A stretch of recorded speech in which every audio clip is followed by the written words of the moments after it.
concept of the Great Filter has fascinated scientists and thinkers for decades. It's the idea that there is a critical barrier or event that prevents civilizations from advancing to highly technological stages, such as reaching the ability to colonize space or developing artificial intelligence that surpasses human capabilities. The theory tries to explain why, despite the vastness of the universe, we haven't found evidence of other advanced civilizations. If intelligent life is so common, why is Earth the only place we've detected any signs of it? One possibility for the Great Filter could be natural disasters that wipe out civilizations before they can progress too far. These could include global catastrophes like supervolcanic eruptions or asteroid impacts, which could set back civilization for millions of years. Another potential filter is self-destruction. We already see signs of this with nuclear weapons and the environmental damage caused by industrialization. But the theory also explores an even more alarming possibility: artificial intelligence. Could the development of AI that surpasses human intelligence be the Great Filter? Some experts argue that if AI continues to advance unchecked, it could pose an existential risk, possibly surpassing human intelligence and potentially becoming a threat to humanity itself. In this series, we will explore the growing fear that AI could be both our greatest achievement and the reason for our downfall. In recent years, artificial intelligence has made unprecedented strides.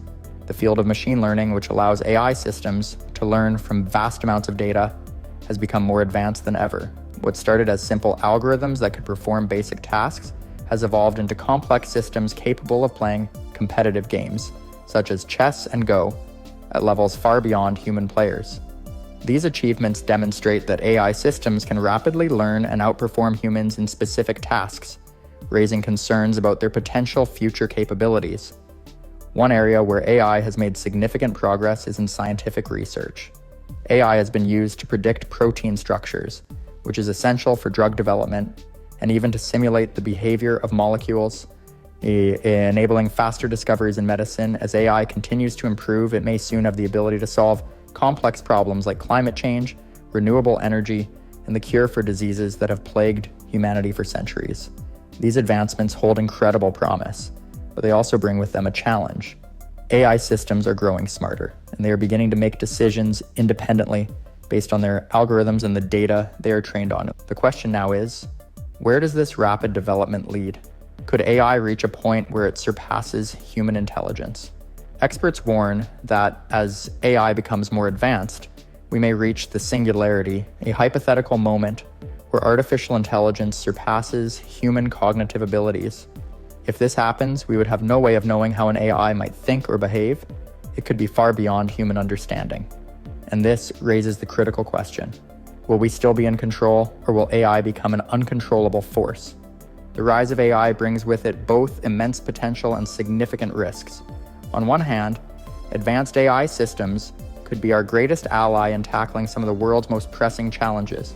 For instance, AI could help solve the complex problem of climate change by developing more efficient renewable energy technologies or by optimizing carbon capture systems. AI is also playing an increasingly important role in medical research, where it has the potential to help us find cures for diseases like cancer or Alzheimer's. The ability to process vast amounts of data and identify patterns could lead to breakthroughs that human researchers may never have considered. In short, AI has the potential to make the world a better place, addressing challenges that seem insurmountable. However, the development of AI is not without its dangers. The same technology that can solve global problems can also create new ones. One of the primary concerns is the risk of job displacement. As AI becomes more capable, it could take over tasks traditionally done by humans, such as driving, customer service, and even creative jobs like writing or art. While this could lead to greater efficiency, it also raises the question of what happens to those workers who are displaced by AI. Another alarming concern is the weaponization of AI. Autonomous drones, robots, and AI-driven cyber attacks could be used in military operations, potentially leading to unintended consequences, including escalation of conflict. Perhaps most concerning is the potential loss of control over these systems. If AI becomes too advanced, it may operate in ways that are unpredictable, or worse, act against human interests. Ethical questions also abound. As we develop AI, how do we ensure that it aligns with human values? Who decides what is right or wrong for an AI to do? These are critical questions that need to be addressed as AI continues to evolve.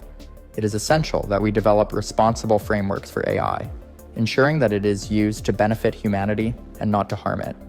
The future of AI depends not just on technological advancements, but on the ethical decisions we make today. As we continue to develop advanced AI, it becomes increasingly clear that proactive measures are essential to mitigate potential risks. The pace at which AI is advancing makes it critical for governments, industries, and researchers to work together in establishing regulations that can guide its growth in a safe and responsible manner. One of the first steps toward mitigating the risks of AI is ensuring that proper safety mechanisms are in place from the outset. This could involve building AI systems that are transparent and interpretable, allowing us to understand and monitor how they make decisions. By doing so, we could prevent scenarios where AI behaves in unpredictable or harmful ways, offering a safeguard against unintended consequences. International cooperation is another key element in managing the risks associated with AI. No single nation or company can tackle this issue alone. AI technology knows no borders, and its potential for harm or good can have global implications. In this context, international agreements and treaties on AI development and usage would be essential.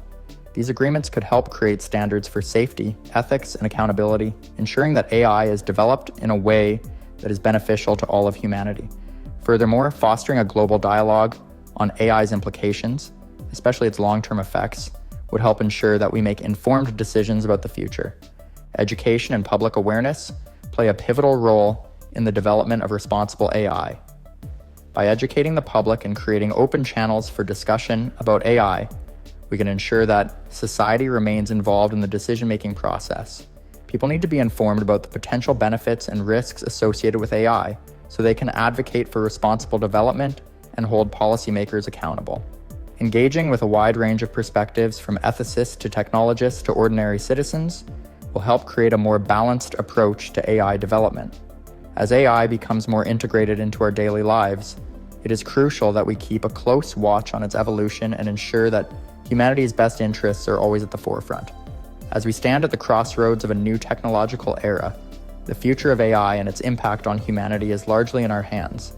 The choices we make today will shape the world of tomorrow, and it's up to us to decide how we approach the development and integration of artificial intelligence into our lives. While the potential for AI to bring about positive change is vast, the risks are equally significant. The responsibility lies with each of us, from policymakers and tech developers to the general public, to ensure that we steer this powerful tool in a direction that aligns with our values and promotes the well-being of all. The challenge we face is not just about advancing technology, but about making thoughtful, ethical decisions that will protect humanity's future. We must approach AI development with caution, ensuring that it serves as a tool for human progress rather than a threat to our existence. One of the most important steps we can take is to engage in open, ongoing conversations about AI and its implications. We must ask difficult questions, seek diverse viewpoints, and work collectively to create guidelines that prioritize human safety and ethical values. Ultimately, the future of AI is not predetermined. It is a reflection of the choices we make now. By fostering collaboration, education, and ethical standards, we can ensure that AI remains a tool that benefits humanity rather than a force that threatens it. We must take responsibility for the future we are creating, recognizing that our actions today will have lasting consequences for generations to come. As we continue to explore and develop AI, let's remember that the power of technology should always be tempered by the wisdom to use it wisely. The future is in our hands. Let's choose it carefully. Imagine waking up one day and hearing on the news that clean drinking water is now worth more than oil, not just in faraway countries with dry deserts and droughts, but everywhere. From big cities to small towns, people would start lining up at water stations the same way they once lined up for gas during oil shortages in the 1970s. Supermarkets would have empty shelves where bottled water used to be, and people would begin hoarding whatever they could find. Suddenly, something we once took for granted would become the most valuable thing on Earth. This kind of crisis wouldn't just happen overnight. It would be building up for years, maybe decades. Right now, only about 2.5% of all the water on Earth is fresh water, and most of that is locked away in glaciers or deep underground. The tiny amount we actually use every day for drinking, farming, cleaning, and cooking It makes up less than 1% of the water on the planet. As populations grow, especially in places with already limited water supplies, and as temperatures rise from climate change, that 1% starts to stretch thinner and thinner. In this future, countries that were already dealing with water stress, like parts of Africa and the Middle East and Western United States, would hit their breaking point first. Cities like Phoenix, Cairo, and New Delhi might see people migrating out, not because of war, but because of thirst. Farms would begin to shut down as irrigation water dries up, meaning crops would fail and food prices would spike worldwide. And when food gets more expensive, that leads to even more instability. Meanwhile, some countries that have always had plenty of rain, like Canada, Norway, or New Zealand, could suddenly find themselves in a powerful new position. Their natural water supplies would become as valuable as oil fields. But that might not be good news either. With fresh water now more precious than crude oil, countries would start guarding it like a national treasure. Rivers that cross borders might become political flashpoints. Imagine disputes over the Nile, the Mekong, or the Colorado River turning into international standoffs. People would also begin to treat water differently. Forget taking long showers or watering lawns. Those luxuries would vanish fast. In some places, water would be rationed. You might get a daily limit, tracked with smart meters installed in every home. Break the limit, and you'd face fines or even water shutoffs. What once flowed freely from every tap would now come with a price, and maybe even a password. And this is just the beginning. The deeper impact of water becoming scarcer than oil on global politics, survival, and the way we live day to day is still ahead. That's where we're headed in the next part. As fresh water becomes scarcer than oil, the ripple effects would start hitting the global economy in ways most people wouldn't expect. It wouldn't just be about turning off sprinklers or cutting shorter showers.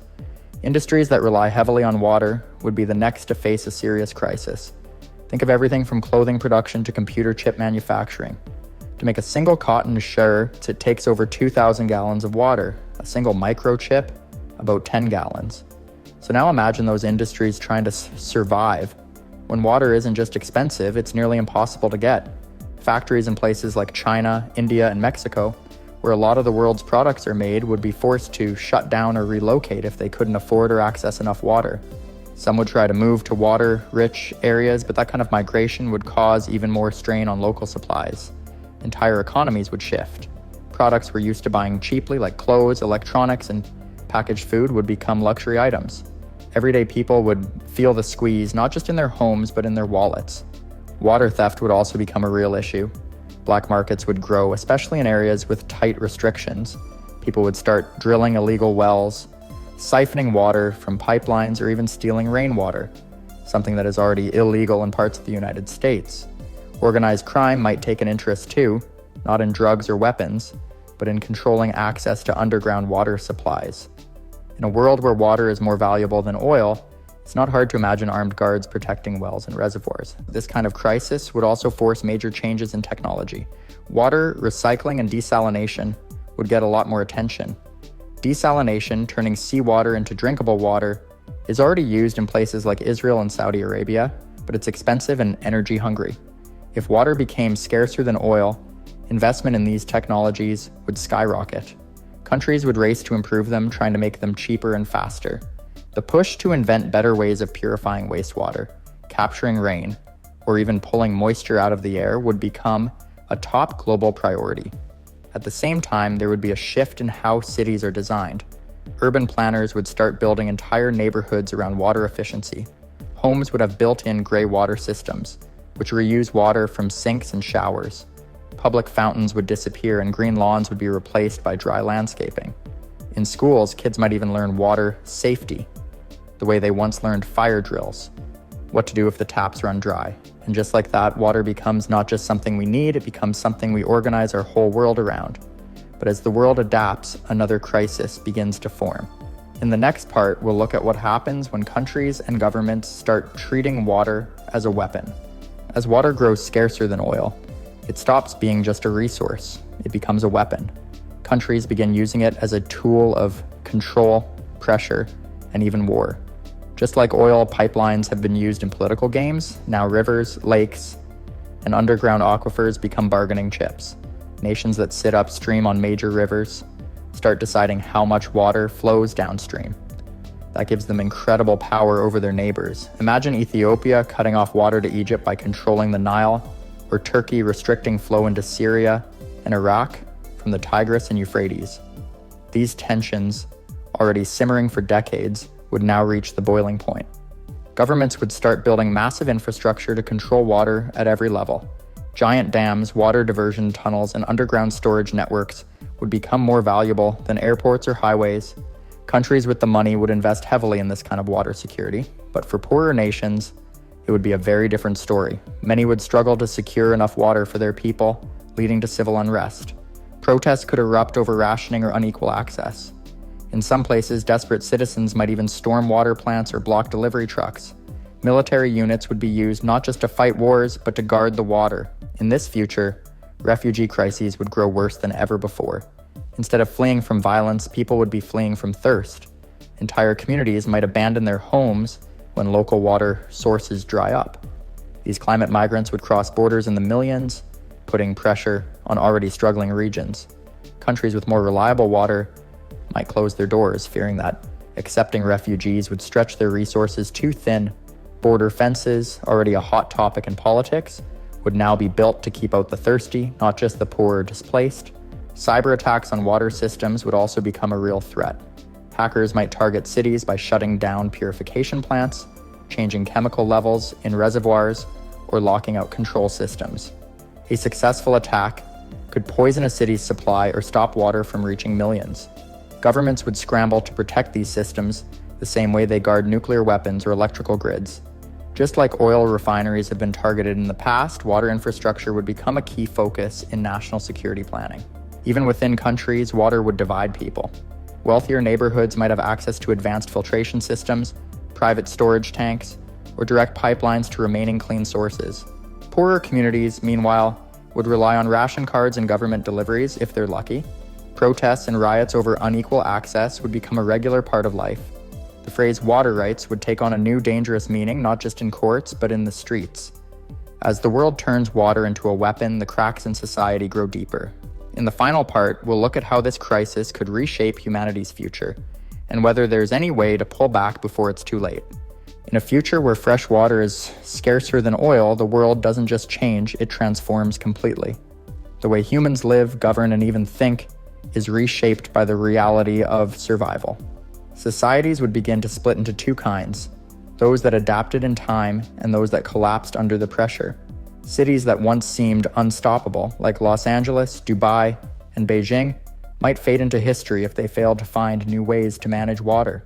Meanwhile, smaller cities built near glaciers, lakes, or consistent rainfall could rise in importance, becoming the new centers of trade, innovation, and power. New political systems would emerge too. Governments that once relied on promises of jobs or freedom might now be judged by how well they can keep water flowing. Leaders who control it would hold the loyalty of their people, at least for a while. Some regions might even move toward local water councils or citizen-led resource boards, especially where national systems fail. These new forms of leadership wouldn't be built around ideology or economics, they'd be built around access.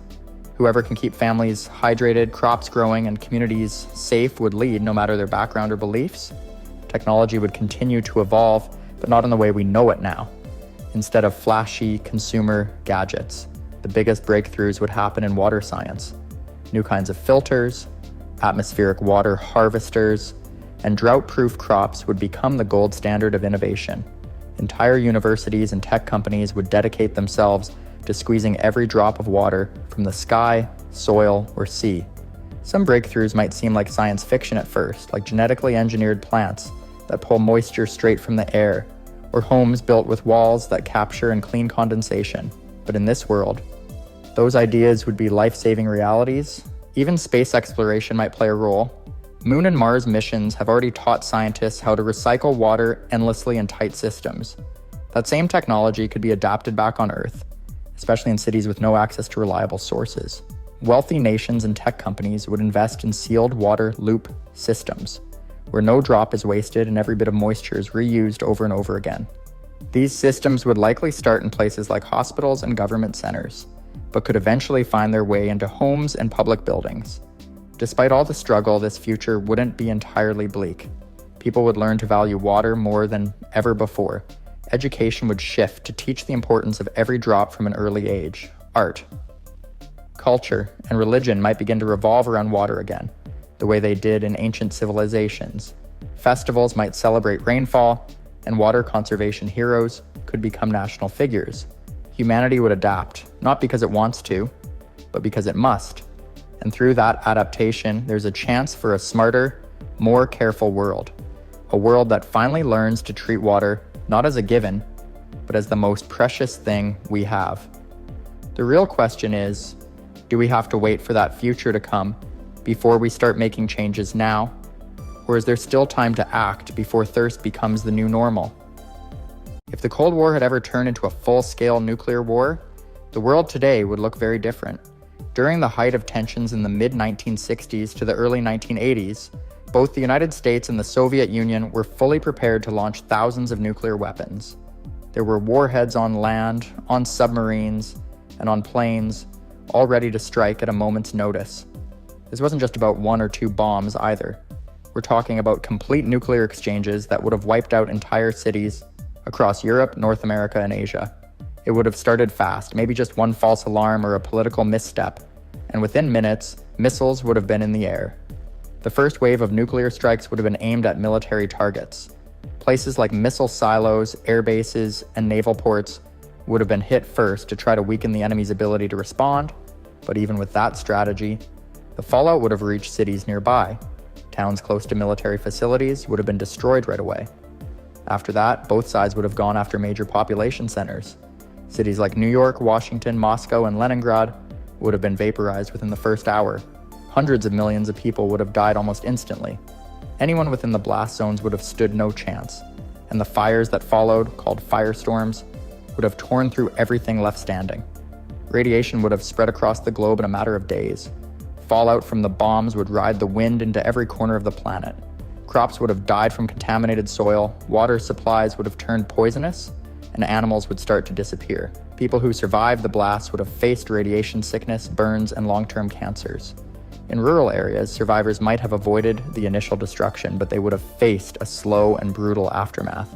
No electricity, no working governments, and barely any food. Most emergency plans didn't account for something this massive. By the end of the first month, the world's population could have dropped by over 1 billion people. Most major cities in both the West and the East would be gone. There wouldn't be internet, there wouldn't be global trade, and the entire world economy would have collapsed overnight. Countries that stayed neutral, like Switzerland or Sweden, might have survived better, but they still would have had to deal with fallout and food shortages. The global climate would have already started to change from the smoke in the sky, and that's where the real long-term problems would begin. After the first wave of nuclear strikes and the total collapse of major cities, the world would have entered a survival phase. With no working governments, no communication, and no supply chains, everyday life would have broken down completely. Hospitals would be overwhelmed or destroyed. There would be no medicine, no doctors in most places, and no way to transport the injured. In the cities that weren't hit directly, panic would spread fast. Grocery stores would empty in hours. Gas stations would run dry. Most people would be on their own with no help coming. The skies would darken within weeks. Hundreds of nuclear detonations would have kicked up so much ash and soot into the atmosphere that sunlight would struggle to reach the surface. This is what scientists call nuclear winter. Temperatures around the world would begin to drop fast. Even in places like Africa and South America, where the bombs didn't fall, crops would fail from the sudden cold and lack of light. In the United States, Europe, Russia, and China, farms would stop producing food almost completely. Animals would starve or freeze, and most people wouldn't be able to grow anything at all. There wouldn't be enough food for even a fraction of the survivors. Power plants that weren't destroyed would shut down due to lack of workers, fuel, or maintenance. Nuclear reactors, if not properly shut down, could become unstable. That raises the risk of meltdowns, adding even more radiation to an already poisoned world. Water systems would break down too. Without electricity, there's no way to purify water or pump it to homes. Rivers and lakes would be contaminated with radioactive fallout, and most people would end up drinking unsafe water. Diseases like cholera and dysentery would return fast, especially in crowded shelters or refugee camps. In the countries that weren't part of the war, maybe parts of South America, Southeast Asia, or small island nations, survival would depend on isolation. But even then, trade routes would be gone. Medical supplies, fuel, and imported food would stop arriving. These places would suffer from the global collapse even if no bombs fell on them. Over time, small local governments might try to take control, but there wouldn't be much to work with. It would be a world without law, without stability, and without much hope. Humanity wouldn't go extinct right away, but modern civilization as we know it would be finished. By the third phase of this alternate Cold War reality, the initial shock of nuclear strikes and the breakdown of society would have already happened. Now, what would follow is a slow, brutal adjustment to a world that could no longer support modern life. Governments would no longer exist in their old form. Instead, scattered pockets of authority might emerge. Local militias, community leaders, or even former military units trying to restore some kind of order, but they'd be operating with almost nothing. No fuel, no technology, and no way to communicate over long distances. The age of global coordination would be over. Cities that weren't hit by bombs would face their own challenges. Many would be flooded with refugees fleeing radioactive zones. These cities wouldn't be prepared to take in thousands or even millions of survivors. The infrastructure would collapse under the pressure. In colder parts of the world, people would freeze to death during the first post-war winter. In warmer regions, clean water and shelter would be the biggest concern. Diseases would spread fast without modern sanitation or medicine. Without reliable food sources, people would start eating whatever they could find: rats, insects, spoiled leftovers. In some places, cannibalism would eventually become a desperate reality. Technology would stop advancing. Most scientists and engineers would either be dead or scattered. Laboratories would be destroyed. Universities would be abandoned. Knowledge would still exist in books and computers, but there'd be no power to access digital archives and no stable education system to pass on complex skills. Within one generation, even basic things, like how to filter water or generate electricity, could be lost. The skills that mattered would change. Farming, scavenging, and building shelter would become far more important than coding or economics. People who had once worked in offices might now be digging for edible roots or trying to trap animals just to survive. Wildlife and ecosystems would suffer too. Nuclear winter would kill off many plant species, especially crops. Animals that rely on steady seasons, like birds or certain insects, would struggle to survive the sudden cold. Forests would wither without sunlight. Oceans would become more acidic from the fallout and collapse of food chains. Fish and sea mammals would die off in huge numbers. Some scientists estimate that even a small nuclear exchange could push several thousand species into extinction. In a full-scale Cold War nuclear war, the impact would be much worse. The natural world would not bounce back quickly. At the same time, parts of the planet far from the main targets, maybe places like Madagascar, New Zealand, or remote parts of South America, might become accidental safe zones. These regions could serve as the last outposts of human survival, but they'd face their own battles. Isolation, limited supplies, and the psychological toll of knowing most of the world had ended. Survivors in these places might eventually build new communities, but they'd be starting over from scratch, with the memory of the old world haunting every step forward. In the final phase of a nuclear Cold War scenario, as the dust settled and the world adapted to its new reality, the long-term consequences would be felt for generations. The global climate, still reeling from the nuclear winter, would remain unstable for years, maybe even decades. The cooling temperatures and lack of sunlight would lead to widespread crop failures. Agriculture would become much more difficult. People would have to rely on more primitive farming techniques, growing whatever crops could survive in the cold, often with minimal tools and resources. The global food system would be completely restructured, with local farming becoming the primary way to feed the few who remained. Even those who had managed to survive the initial chaos would face a bleak future. Disease would still be a major threat. With healthcare systems collapsed and no medicine or antibiotics to treat infections, people would be living in a constant state of vulnerability. The survivors would be dependent on whatever resources they could scavenge or trade for, as money would no longer have much value in a world where everyone was just trying to survive the next day. Communities would form around essential needs like food, water, and shelter, but trust would be scarce. Human nature in such dire conditions would lead to desperation. The possibility of violence over resources such as land, water, or food would be constant. The psychological toll would be another challenge. People would have witnessed the destruction of cities, the death of loved ones, and the collapse of everything they knew. In a world where history and knowledge were slipping away, people would lose much of their identity. Survival itself would be the only focus, but even that would be a struggle. Memories of the old world would remain, but they'd feel increasingly distant. Survivors might look up at the sky, once filled with the promise of space exploration and progress, and now filled with smoke and ash, and wonder if humanity could ever rebuild from what had happened. Looking beyond the immediate destruction, the future would be one of uncertainty. The survivors who managed to hold on through the chaos might rebuild a new society, but they would do so with the lessons of the old world hanging over them. The world might be smaller now, with much of the population gone and infrastructure destroyed. It could take centuries before humanity would even begin to approach the level of development it once had.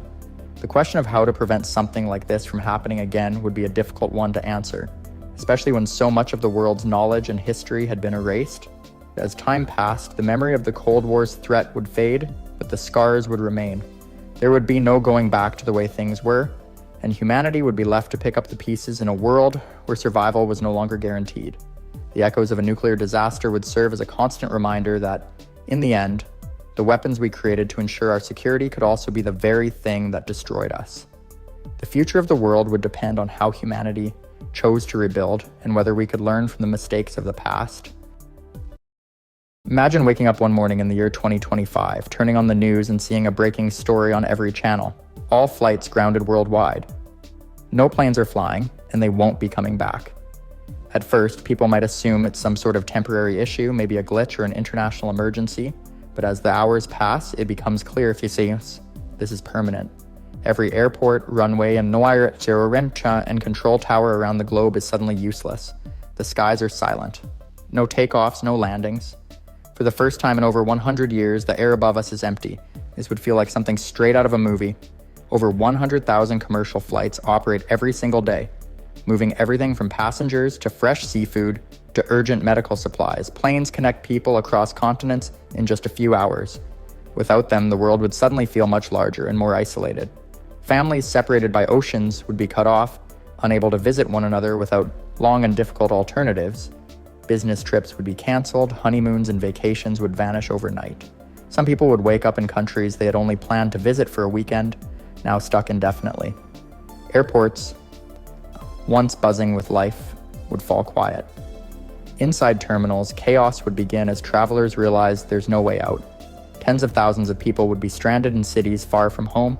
Flight boards would be frozen in place, showing delays and cancellations for every single destination. Taxi lines would overflow, hotel lobbies would crowd up fast, and people would scramble to book trains or buses, anything to keep moving. But for many, especially those on islands or in countries without connected rail systems, there'd be no real option left. And then comes the confusion. Airline workers wouldn't know what to tell passengers. Pilots and flight crews would be grounded without warning, and air traffic controllers would suddenly be out of a job.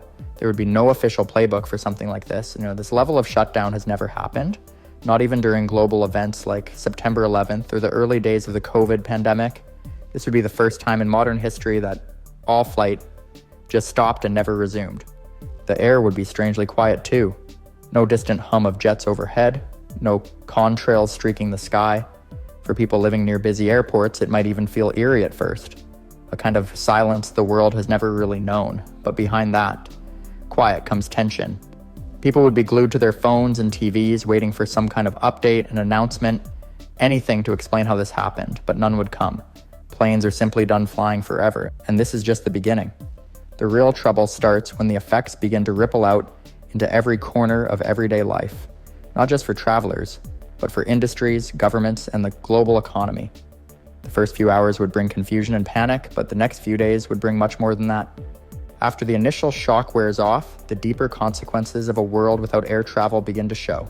One of the first areas to feel the strain would be cargo and freight. While many people think of planes mainly in terms of passengers, a huge portion of global goods move through the skies every day. High-value items like electronics, pharmaceuticals, and medical equipment are often shipped by air because it's fast and secure. Without flights, these supply chains would break instantly. In just a few days, hospitals in remote areas would run low on specialized medicine that is usually flown in. Certain organ transplants, which rely on fast delivery by air, would no longer be possible. Temperature-sensitive goods like insulin, vaccines, or blood plasma would be nearly impossible to transport across countries in time. Cold storage trucking can only cover so much ground, and not every region has the infrastructure for long-distance road shipping. The tech industry would also be hit hard. Many companies move critical parts for phones, computers, and servers by air. When those shipments stop, production lines start to slow down or even shut off completely. Factories that depend on just-in-time delivery methods would not have enough storage or backup supplies to keep running for long. This would lead to shortages on the store shelves and delays in shipping new devices across the world. Postal systems would grind to a crawl. International mail would have to travel by sea, which takes weeks instead of hours. Things like overnight documents, time-sensitive legal papers, or international business contracts could no longer be delivered on time. E-commerce would feel the pressure too. Global online retailers often use air freight to move products quickly between warehouses and customers. But without that option, delivery times would stretch out dramatically, from 2 days to 2 weeks or more. Then there's the issue of perishables. Many countries rely on imported fresh food that is flown in daily. Exotic fruits, fresh fish, specialty meats, and even flowers would disappear from markets. Grocery stores in landlocked nations or those with poor road and rail systems would be forced to switch to only local food. Prices would go up fast, and selection would shrink even faster. For places like small islands that import most of their fresh produce by air, this could lead to food insecurity in a matter of weeks. The ripple effects don't stop at just goods and services. Insurance companies would suddenly face massive claims from canceled cargo shipments and stalled contracts. Legal disputes over delivery guarantees would clog court systems. Even museums and art galleries would be affected, since they often rely on air transport for moving exhibits and priceless works of art. That entire system would be shut down. Meanwhile, ports and railway systems would be pushed to their limits. As demand shifts to sea and land freight, there would be huge backlogs at shipping yards. Trains and trucks could not handle a sudden overload, especially in countries where infrastructure is already stretched thin. Delays would stack up fast, and smaller businesses would be the first to feel the hit. And all of this would only be in the first couple of weeks. The world would still be trying to figure out what long-term life looks like without flight, and not everyone would be able to adapt. By the time a month has passed, the effects of a world with no air travel would begin to reshape everyday life in ways most people never expected. One of the biggest changes would be in how people view distance. What used to be a simple 4-hour flight now becomes a multi-day journey by car, bus, or train, if that route even exists. Long-distance relationships would suffer. International families would be cut off, not by borders, but by the sheer difficulty of getting from one place to another. Even a visit between neighboring countries could become a major undertaking. The travel industry as a whole would be in shambles. Airlines would be permanently shut down. Entire fleets of planes would sit rusting in unused airports. Thousands of pilots, flight attendants, and ground crews would be out of work with no jobs to return to. The tourism industry would be decimated. Places that once relied on travelers, from Paris to Bali to New York City, would see hotels shut down, local businesses close, and unemployment skyrocket. Cruise lines and train operators would try to fill the gap, but they could never match the global reach or speed of air travel. In the academic world, international student exchange programs would disappear. Universities that relied on students flying in from overseas would face budget cuts and shrinking enrollment. Global conferences, once held in big cities and attended by experts from all over the world, would have to move online permanently or be limited to local participants.